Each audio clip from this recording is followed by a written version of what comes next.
Binsun TV, saluran dakwah Samarinda.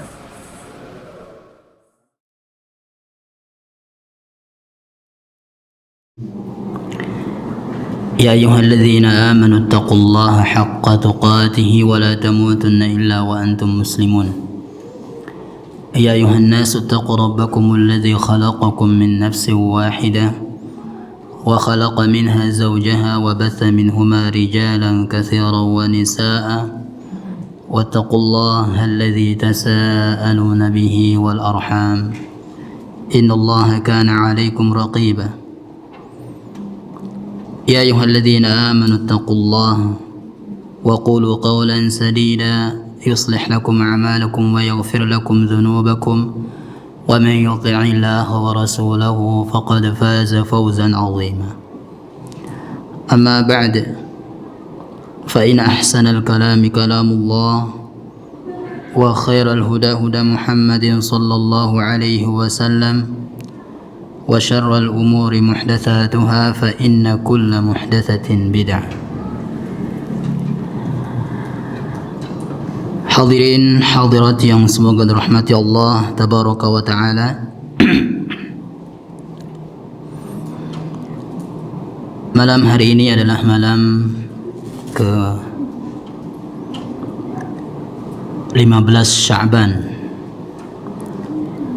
15 bulan Sya'ban adalah malam pertengahan dari Sya'ban yang dinamakan dengan nisfu Sya'ban. Di malam hari ini kaum muslimin dimanapun mereka berada, yang mereka meyakini bahwasanya adanya kekhususan khusus atau adanya perkara atau ibadah-ibadah khusus yang disyariatkan di malam ini dan besoknya siang hari besoknya mereka merayakan malam nisfu Sya'ban. Dan ketahuilah bahwasanya para ulama ahlu sunnah wal jamaah berkeyakinan bahwasanya tidak ada hadis yang sahih menjelaskan keutamaan malam nisfu Sya'ban. Adapun hadis-hadis yang mereka utarakan untuk membela keyakinan mereka adalah hadis-hadis yang palsu atau hadis-hadis yang lemah. Sehingga apapun amalan-amalan yang mereka anggap ibadah di malam hari ini yang mereka lakukan, seperti misalnya baca Yasin 3 kali antara maghrib dan isya, kemudian doa arwah, nantinya ditutup dengan doa arwah, kemudian juga salat tasbih, maka kata Imam An-Nawawi rahimahullah ta'ala, semua itu adalah bid'atun munkaratun, termasuk kebid'ahan yang bahkan mungkar. Ya, bid'ah kemudian mungkar. Bid'ah saja sudah cukup termasuk kemungkaran, namun beliau menambahkan dengan bid'ah munkaratun. Nah, kemudian ada hadis yang diperselisihkan oleh para ulama tentang nisfu Sya'ban ini, yaitu idzan tasafa asy-Sya'banu fala tasumu, jika datang pertengahan Sya'ban maka janganlah kalian berpuasa. Hadis ini sebagian ulama mensahihkannya, seperti Syekh Albani rahimahullah mensahihkannya, sehingga tidak boleh berpuasa di 16 tanggal 16 bulan Sya'ban dan seterusnya. Kalau kita sahihkan hadis ini, Syekh Albani rahimahullah mensahihkannya, dan ulama yang lain mendhaifkannya. Ulama-ulama hadis yang lain mendhaifkannya. Anggaplah hadis ini sahih. Namun di sana ada hadis yang mengatakan bahwasanya tidak boleh seseorang la taqaddamu ramadhana, janganlah kalian mendahului Ramadan dengan puasa sehari atau 2 hari sebelum masuk bulan Ramadan. Tidak boleh kita dahului Ramadan itu dengan puasa sehari atau 2 hari sebelumnya, kecuali yang punya kebiasaan. Misalnya sebelum nisfu Sya'ban, ya sebelum pertengahan bulan Sya'ban dia terbiasa puasa sunnah Senin Kamis, dan 1 hari 2 hari sebelum Ramadan itu bertepatan dengan Senin dan Kamis misalnya, maka dia dibolehkan berpuasa karena termasuk kebiasaan dia. Dan juga boleh bagi seorang muslimah untuk mengqadha puasanya di hari itu.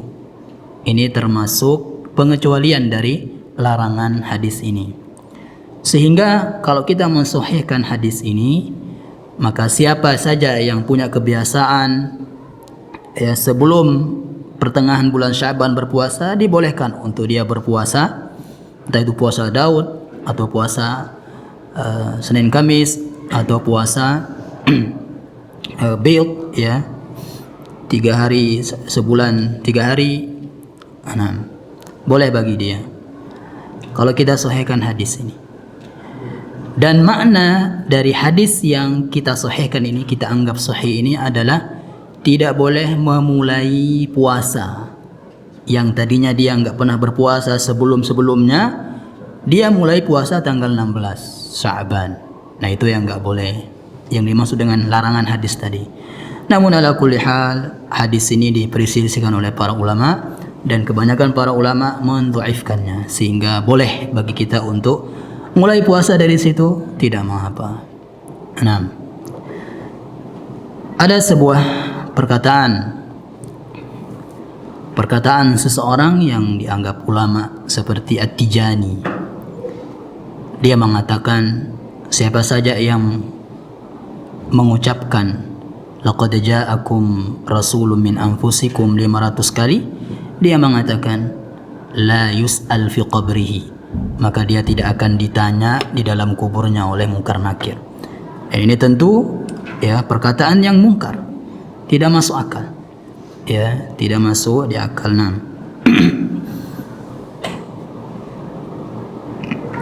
Nah itu sedikit tentang nisfu Sya'ban. Para jemaah rahmati Allah tabaraka wa taala, kita akan melanjutkan pembahasan kita hadis-hadis tentang tauhid.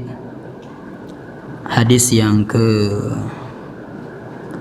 28 dari sahabat Abu Hurairah radhiyallahu taala anhu, bahwasanya Nabi sallallahu alaihi wasallam yarwi an rabbih jalla wa ala. Rasulullah sallallahu alaihi wasallam meriwayatkan hadis ini dari Rabbnya, dari Allah Subhanahu wa taala. Maksudnya hadis ini adalah hadis qudsi. Qala wa izzati, qala Allah Subhanahu wa taala bersumpah, wa izzati, demi keperkasaanku, demi keagunganku, la ajma'u ala 'abdi khawfaini wa amnaini, tidak akan aku kumpulkan dalam diri seorang hamba 2 ketakutan dan 2 keamanan. Maksudnya Allah Subhanahu wa taala tidak akan menjadikan seorang hamba itu ketika dia merasa aman di dunia ini dari azab Allah Subhanahu wa taala, Allah tidak akan menjadikan dia merasa aman di akhirat. Jadi Allah tidak akan mengumpulkan 2 keamanan di dunia dan di akhirat. Begitu juga ketika dia merasa takut dengan azab Allah Subhanahu wa taala di dunia, Allah tidak akan jadikan hamba tersebut takut di akhirat. Ya, tidak akan berkumpul takut di dunia dan takut di akhirat. Tidak akan berkumpul. Sehingga lanjutan hadis ini adalah idza khafani fid dunya amantuhu yaumal qiyamah.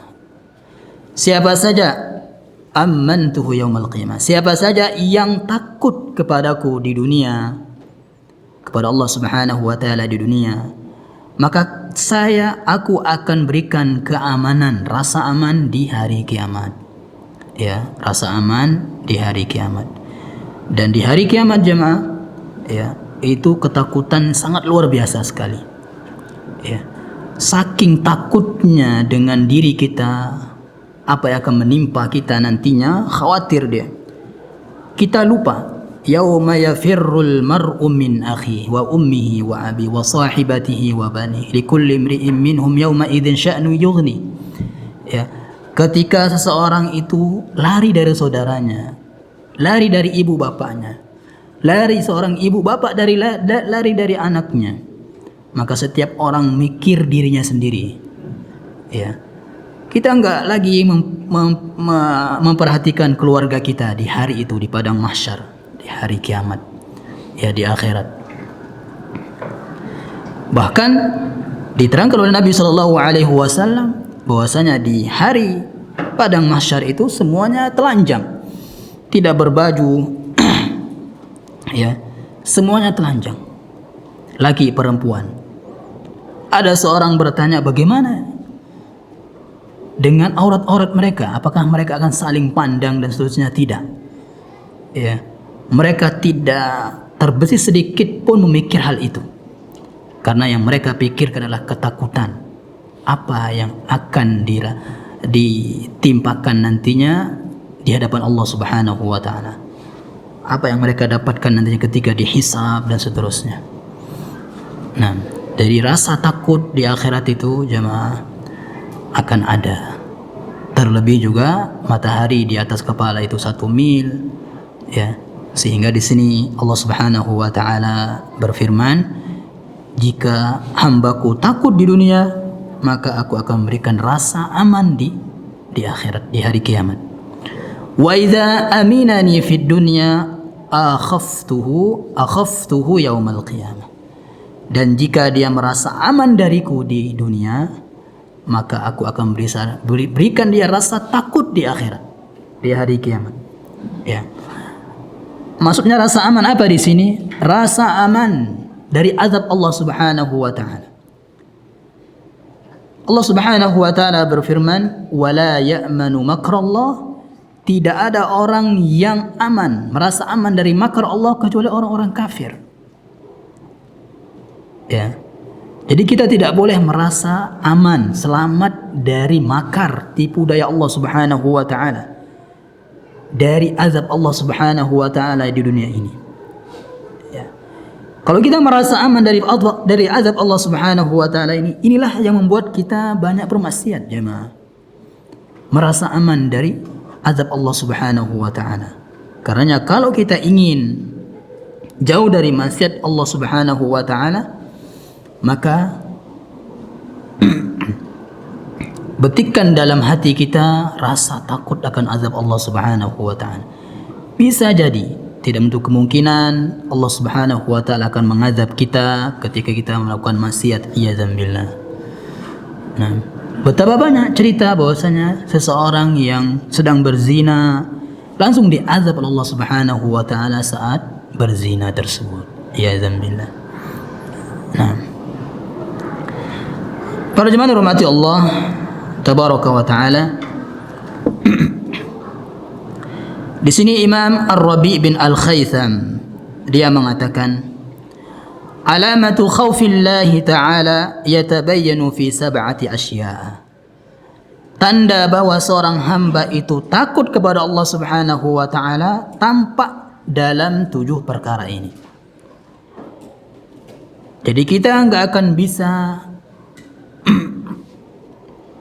merasa takut secara hakiki kepada Allah Subhanahu wa taala kecuali kita harus menampakkan rasa takut ini pada 7 perkara ini. Yang pertama adalah yatabayyanu fi lisanihi. Rasa takut kita harus tampak pada lidah kita, jemaah, lisan kita. Maksudnya fayamtani'u lisanuhu minal kadhib. lisannya, lidahnya akan tercegah dari berdusta. Kalau dia benar-benar takut kepada Allah Subhanahu wa taala, lisannya akan dijaganya. Wal ghibah, ghibah, wa kalamil fudul, kemudian berlebihan dalam berbicara. Ya. Di zaman sekarang jemaah kita harus banyak diam jemaah. Ya. Banyak kejadian-kejadian baru di zaman sekarang ini. Ya. Terlebih masalah pemerintah kah, masalah ini, masalah itu. Dan sekarang masalah minyak goreng, ya. Menghina pemerintah dan seterusnya. Hari-hari ini kita harus banyak diam jemaah. Ya. Itu urusan mereka. Ya. Allah Subhanahu wa taala, wa mallahu bighafilin amma ta'malun. Allah enggak akan pernah lalai jemaah dari apa yang kita perbuat. Ya. Nah, wa yaj'alu lisanahu mashghulan bi dzikrillah. Karena takutnya kepada Allah Subhanahu wa taala, maka lisannya dia sibukkan dengan berzikir kepada Allah Subhanahu wa taala. Wa tilawatil Quran, kemudian dengan baca Al-Quran. Terlebih di bulan Sya'ban ini jemaah. Ya, kita berusaha memperbanyak membaca Al-Quran di bulan Sya'ban ini agar nanti terbiasa kita di bulan Ramadan banyak baca Al-Quran. Ya. Maka sebagian orang mengatakan jujurnya kita menyambut bulan Ramadan ini tergantung amalan kita di bulan Sya'ban ini. Kalau di bulan Sya'ban kita masih bermalas-malas untuk ibadah kepada Allah Subhanahu wa taala, maka seperti itulah nanti kita di bulan Ramadan. Ya. Kalau di bulan Ramadan ini kita semangat kepada Allah Subhanahu, beribadah kepada Allah Subhanahu wa taala, maka tentu nantinya kita juga akan bersemangat di bulan Ramadan. Wa mudzakaratil ilmi, kemudian mudzakarah, ya, bermajelis ilmu agama. Ya, dia sibukkan lisannya dengan mendiskusikan ilmu agama. Ya, diskusi, berdialog, ya, murajaah dengan masalah ilmu agama. Nah, yang kedua akan tampak pada ayyakhafa fi amri batanihi. Dia takut dalam urusan perutnya. Dalam urusan perutnya. Kalau kita benar-benar takut kepada Allah Subhanahu wa taala, kita juga harus takut dalam urusan perut kita jemaah. Fala yudkhilu batanahu illa tayyiban wa halalan. Dia tidak akan masukkan ke dalam perutnya kecuali makanan yang baik dan halal. Wa yakul minal halal miqdara hajatihi. Kemudian dia makan dari yang halal sekedar keperluannya saja jemaah. Ya, sekedar keperluannya saja, tidak berlebihan. Kulu washrabu wala tusrifu, maka minumlah dan jangan berlebihan. Ini nisful tib jemaah. Ya, nisful dawa. Setengah dari obat itu adalah ayat ini. Kulu washrabu wala tusrifu. Makan dan minumlah dan jangan berlebihan. Ya, kebanyakan penyakit-penyakit yang kita rasakan itu jemaah akibatnya adalah berasal dari perut. Ya, dari perut. Berlebihan makan, itu banyak penyakit yang dihasilkan oleh hal itu. Sehingga dikatakan oleh para ulama, kulu washrabu wala tusrifu adalah obat. Ya. Warabi, kemudian yang keempat adalah ayyakhafa fi amri yadihi fala yamuddanna yadahu ilal haram. Dia harus takut dalam urusan tangannya hingga tidak mengulurkannya kepada yang haram. Tangannya dia gunakan untuk kebaikan, bukan kepada yang haram. Nah. Al-khamis ayyakhafa fi amri qadamaihi, takut dalam urusan kakinya hingga tidak melangkah dalam maksiat kepada Allah Subhanahu wa taala. Yang keenam ayyakhafa fi amri qalbihi fa yukhrija minhu al-adawa. Dia takut dalam urusan hatinya. Ya, semua penyakit hati dia takut akan hal itu. Penyakit hati, ya, maksudnya permusuhan, rasa permusuhan harus kita buang. Kebencian, kedengkian, ya, harus dibuang dari hati tersebut. Maksiat hati jemaah. Dan zina hati, ya, zina hati. Nah, hati kita berzina jemaah. Hati seorang itu bisa berzina. Bagaimana zina hati? Banyak, ya. Menghayal perzinahan, ya, itu zina, ya. Kemudian ketika dia berjima bersama istrinya, yang dia khayalkan wanita lain, itu zina. Zina hati, dia berdosa, ya. Begitu juga perempuan ketika bersetubuh dengan suaminya, yang dia khayalkan laki-laki lain, nah itu zina, ya, zina hati. Dan hati-hati ya, kalau hati kita ini kosong dari mengingat Allah Subhanahu wa taala dimanapun kita berada, jemaah. Sahabat Ibnu Mas'ud radhiyallahu taala anhu mengatakan, jika seorang itu lupa membaca atau berzikir kepada Allah Subhanahu wa taala ketika dia berkendara, maka syaitan akan mengatakan taghanni, bernyanyilah, menyanyilah, ya. Kalau kita dalam kendaraan kosong dari mengingat Allah Subhanahu wa taala, syaitan akan membisikkan kita, menyanyilah. Idza kana la yuhsinul ghinaa, kalau dia tidak bisa menyanyi, maka syaitan akan membisikkan lagi tamanni. Tamanni maksudnya apa? Menghayal, ya, menghayal. Dan ini banyak aja, mah. Kalau kita emang betul, kalau kita lupa berzikir di kendaraan kita, maka yang kita bonceng adalah syaitan, ya. Yang kita bonceng adalah syaitan. Nah, syaitan itulah yang bisikkan kita, yang kita bonceng. Walaupun di belakang kita ada istri kita, ya, atau ada anak kita misalnya. Bukan setan itu anaknya, ya. Ada setan di belakang, ya. Walaupun di belakang sudah penuh misalnya sama keluarga kita, ya, setan kan nggak kelihatan, ya. Nah, jadi itu. Entah dia kalau nggak bisa nyanyi, disuruh menghayal, ya, dibisiki menghayal. Entah itu menghayal, ya, apa perbuatan dosa, menghayal perempuan yang dilihat tadinya, gitu kan. Nah, banyak. Nah. Kemudian yang ketujuh, ayyakuna khaifan fi amri ta'atihi, dia takut dalam urusan taat kepada Allah Subhanahu wa taala, fayaj'alu ta'atahu khasatan liwajhillah. Maksudnya adalah dia takut tidak ikhlas ketika beribadah kepada Allah Subhanahu wa taala. Dia khawatir terjatuh dalam riya, nifaq, kemunafikan. Ya. Seperti misalnya ketika bersedekah, jemaah. Sahabat Ibnu Abbas, kalau nggak salah, ya, dia mengatakan radhiyallahu taala anhuma, ketika kita bersedekah, ya, berinfak atau bersedekah, kemudian kita didoakan oleh orang yang kita beri itu, entah doanya jazakallah atau terima kasih atau apalah, ya, maka pahala kita akan berkurang, jemaah, pahala sedekah itu. Kecuali akan utuh pahala kita kalau kita membalas doa tadi, ya. Kalau kita membalas doa tadi dengan wa iyyaka atau wa jazakallahu khairan. Nah, kenapa, jemaah? Karena dalam bersedekah itu la nuridu minkum jazaa'a wala syukura, ya, dalam bersedekah itu.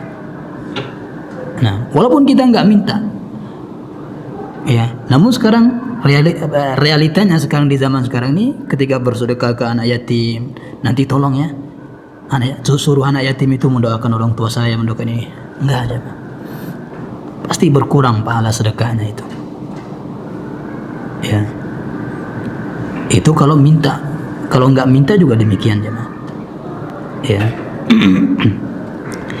Berarti nggak boleh dong dia mengucapkan terima kasih, boleh, atau jazakallahu khair, boleh. Tapi kalau kita mau utuh, ya, bukan nggak ada pahala, tapi kurang. Nah, kalau kita mau utuh dapat pahala sedekah kita, maka balas doa tadi. Ya, jangan kita balas dengan sedekah kita, tapi balas dengan doa yang serupa. Ya, agar pahala sedekah kita itu tidak berkurang. Nah, para jemaah hormati Allah tabaraka wa taala. Dalam hadis di atas juga terdapat faedah bahwasanya kita harus takut kepada Allah Subhanahu wa taala. Al-khauf minallahi ibadatun. Takut kepada Allah Subhanahu wa taala adalah sebuah ibadah. Allah Subhanahu wa taala berfirman, "Wa khafuni in kuntum mu'minin." Takutlah kalian hanya kepadaku kalau kalian benar-benar bertauhid. Orang yang tauhidnya sudah kuat jemaah, pasti rasa takutnya juga kuat kepada Allah Subhanahu wa taala. Dan sudah kita sebutkan di antara tujuan besar kita mempelajari tauhid itu jemaah adalah memperkuat 3 rukun ibadah. Khauf, rasa takut; mahabbah, rasa cinta; roja, rasa harap. Ya. Kalau yang 3 ini sudah kuat, maka tidak bisa digoyahkan dengan apapun jemaah. Ibadah kita akan semangat kalau yang 3 ini kuat. Kalau salah satu dari yang 3 ini lemah, kurang kuat, ya, maka tentu ibadah kita juga akan kurang bersemangat. Nah, kata Syekhul Islam Taimiyah rahimahullah, aslu kulli khairin fid dunya wal akhirah al khaufu minallah. Asal segala sesuatu kebaikan, segala kebaikan di dunia maupun di akhirat itu adalah takut kepada Allah Subhanahu wa taala. La yasihul imanu illa bihadzal khauf. Iman kita enggak akan sah kecuali dengan khauf ini, rasa takut ini. Ya. Iman kita akan berkurang jemaah kalau rasa takut kita berkurang kepada Allah Subhanahu wa taala. Kata Imam Ibnu Qayyim rahimahullah taala. Kemudian Syekhul Islam Taimiyah mengatakan, al-mahabbatu ma lam taqtarin bil khauf fa innaha la tanfa'u sahibaha. Ya. Rasa cinta kepada Allah kalau tidak bergandengan dengan rasa takut kepada Allah itu enggak akan ada manfaatnya jemaah. Ya. Dia saking cintanya kepada Allah Subhanahu wa taala, saking cintanya kepada Allah Subhanahu wa taala tanpa diiringi dengan rasa takut kepada Allah Subhanahu wa taala, maka dia akan terjerumus dalam bid'ah, ya, dalam kebid'ahan. Lihatlah orang-orang melakukan bid'ah itu. Kenapa? Mereka saking cintanya kepada Nabi, cintanya kepada Allah Subhanahu wa taala, itu alasan mereka. Ya. Makanya para ulama mengatakan, man ta'abbadallaha, siapa saja yang beribadah kepada Allah Subhanahu wa taala, atau may ya'budullah, siapa saja yang beribadah kepada Allah Subhanahu wa taala bil mahabbah faqat, dengan rasa cinta saja, maka dia zindiq. Ya, kebanyakan itu adalah orang sufi. Orang-orang sufi. Nah, kalau tidak diiringi rasa takut, ini betul enggak ini cara ibadah ini ya? Betul enggak? Itu kalau enggak ada rasa takut, enggak ada kekhawatiran seperti itu. Enggak akan ada pertanyaan seperti itu. Ibadah yang saya lakukan ini, zikir yang saya lakukan ini, betul enggak dari Nabi SAW? Ada enggak hadisnya? Ada enggak? Nah, itu karena enggak ada rasa takut kepada Allah Subhanahu wa taala. Hanya rasa mahabbah saja, rasa cinta kepada Allah Subhanahu wa taala saja. Itu enggak cukup. Ya. Harus ada rasa takut kepada Allah Subhanahu wa taala agar rasa cinta kepada Allah kita bermanfaat.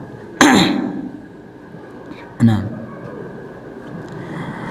kemudian al-khaufu minallahi yastalzimul ilma bihi. Kalau kita mau takut kepada Allah Subhanahu wa taala jemaah, kita harus mengilmui Allah Subhanahu wa taala. Apa hak Allah yang harus kita lakukan? Fal ilmu bihi yastalzimu khasyatahu. Nah, kalau kita sudah mengilmui Allah Subhanahu wa taala, ma'rifatullah jemaah. Kalau kita sudah ma'rifatullah, maka rasa takut kita akan ada kepada Allah Subhanahu wa taala.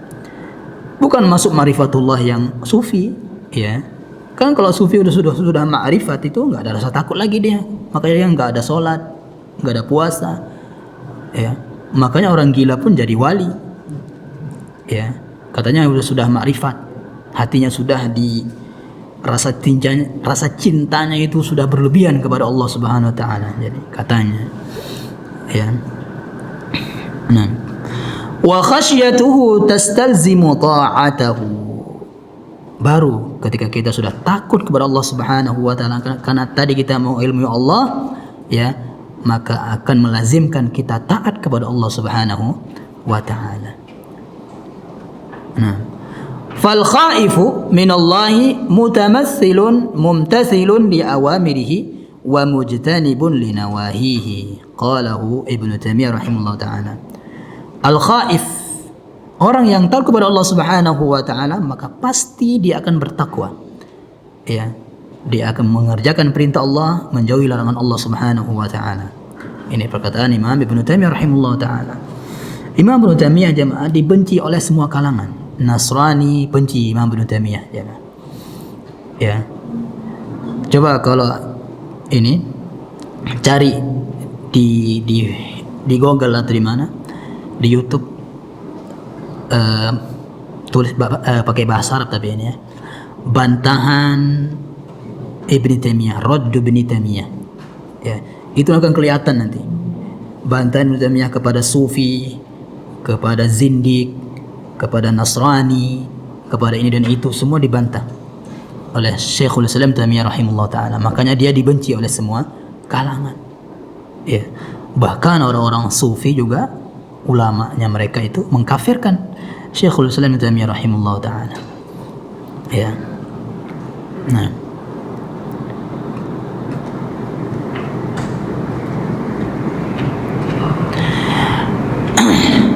Kemudian al-khauf, rasa takut kepada Allah Subhanahu wa taala jemaah, itu dibagi 3. Yang pertama, khaufus syirkil akbar. Rasa takut, ya, takut itu dibagi 3. Takut min ghairillah, takut kepada selain Allah Subhanahu wa taala, ya. Takut kepada selain Allah Subhanahu wa taala itu dibagi 3 macam. Yang pertama, khaufus syirkil akbar. Rasa takut kepada selain Allah yang bernilai syirik besar. Wa huwa taswiyatu ghairillahi bi anna Allah billahi fil khaufi. Nah, billahi fil khaufi, yaitu menyamakan selain Allah dengan Allah dalam rasa takut. Ya. Faman sawwa bainal khaliqi wal makhluqi fil hubbi lahu awil khaufi minhu awil raja'i lahu fahuwa musyrikun. Kata Syekhul Islam Taimiyah, siapa saja yang menyamakan Khalik Allah Subhanahu wa taala dengan makhluk dalam cinta, dalam takut, dalam harap, maka dia musyrik, termasuk orang syirik, ya, termasuk orang yang sudah melakukan kesyirikan. Wa yusamma khaufas sir, ya. Rasa takut ini namanya adalah khauf sir, rasa takut yang rahasia, maksudnya yang ada di hati. Maksudnya jemaah, kama yakhafu minal makhluqi, seperti orang yang takut kepada makhluk, kama yakhafu minallah, sebagaimana dia takut kepada Allah. Ya, maksudnya gini, saking takutnya kepada Allah Subhanahu wa taala, dia taat kepada Allah Subhanahu wa taala. Saking takutnya dia kepada makhluk, maka dia pun taat kepada makhluk itu walaupun makhluk itu memerintahkan yang haram. Nah, ini seperti misalnya kama yakhafu ubadul qubur minal amwat, sebagaimana para penyembah kubur itu takut kepada mayit, kepada penghuni kubur. Ya, misalnya takut seperti ini, kalau saya tidak menziarahi ini, saya akan miskin, saya akan ini, saya akan ini. Ya, sebagaimana dia takut kepada Allah Subhanahu wa taala, kalau saya bermaksiat kepada Allah Subhanahu wa taala, Allah Subhanahu wa taala akan menyiksa saya. Begitu juga, ya, rasa takutnya ini sama seperti ke makhluk. Ya, kalau saya tidak bersedekah kepada, memberi sedekah kepada laut, maka laut itu atau penghuni laut itu akan menyiksa saya atau akan memberikan saya ini dan itu, cobaan ini dan itu. Nah, ini khauf sir namanya, ya, termasuk syirik besar. Nah, yang kedua adalah al khauful muharram, rasa takut kepada Allah Subhanahu wa taala yang bernilai haram namun tidak sampai syirik besar. Ya, wa huwa ma hamalahu ala tarkil wajibati atau fi'lil muharramati ma lam yasil ila haddil ikrah, yaitu rasa takut yang membawa dia untuk meninggalkan kewajiban, ya. Misalnya takut dia dibilang Wahabi, takut dibilang teroris, dia cukur jenggotnya, ya. Ini haram, rasa takut yang haram. Misalnya ada fitnah di zaman sekarang, misalnya orang yang rajin sholat berjamaah teroris misalnya, takut dia difitnah seperti itu, dia tinggalkan sholat jamaah. Nah, ini haram, takut yang haram. Nah, au fi'lil muharramat, atau takut saking takutnya kepada makhluk, ya, maka dia meninggalkan atau melakukan yang haram, ya. Ma lam yasil ila haddil ikrah, selama itu bukan paksaan, ya. Misalnya dia takut untuk dibunuh, kalau kamu tidak berzina dengan ini, saya akan bunuh kamu. Terpaksa dia seperti itu. Kalau kamu tidak minum khamar ini, minuman keras ini, saya akan insani. Terpaksa. Nah, itu bukan termasuk yang haram, ya, karena dia terpaksa, dipaksa. Kalau kamu tidak mau berbuka puasa di siang hari ini, saya akan bunuh kamu. Nah, gitu misalnya dipaksa, maka itu tidak mengapa, ya. Batal nggak puasanya itu orang itu?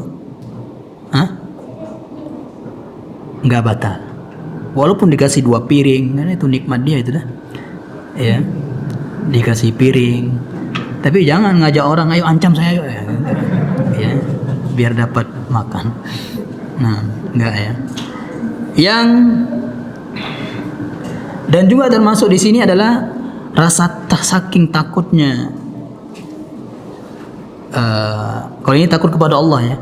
Saking takutnya kepada siksa Allah Subhanahu wa taala, pada neraka Allah Subhanahu wa taala, maka dia putus asa dari rahmat Allah Subhanahu wa taala. Ini takut yang haram juga, tapi ini kepada Allah, ya. Nah, jadi takutnya kita itu beda dengan takutnya kita kepada Allah, itu berbeda dengan takut kepada manusia, jemaah. Kalau kepada Allah itu harus semakin dekat kita dengan Allah. Kalau kepada manusia sih kita semakin jauh. Nah, yang terakhir adalah al-khauful mubah, takut kepada selain Allah yang mubah, boleh-boleh saja. Seperti apa? Takut kepada musuh, ya, takut kepada musuh.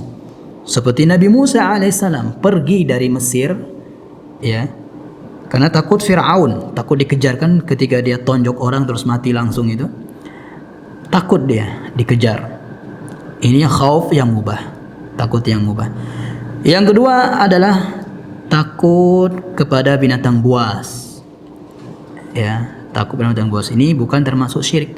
Ini takut yang mubah, bukan haram, takut yang mubah, ya. Nanti jangan mentang-mentang bertauhid katanya, wah saya takut hanya kepada Allah, ya, dia masuk ke lubang buaya atau apalah, ke ini kandang buaya dan seterusnya, atau ular, itu mati konyol, ya. Nah, nggak boleh seperti itu. Ya, mungkin sampai sini kajian kita pada malam hari ini. Insyaallah berapa pertemuan lagi, ya? 1 atau 2 pertemuan lagi, ya, sebelum Ramadan. Insyaallah sampai hadis ke-30 insyaallah. Nah. Subhanallah bihamdika asyhadu an la ilaha illa anta astaghfiruka wa atubu ilaik. Assalamualaikum warahmatullahi wabarakatuh.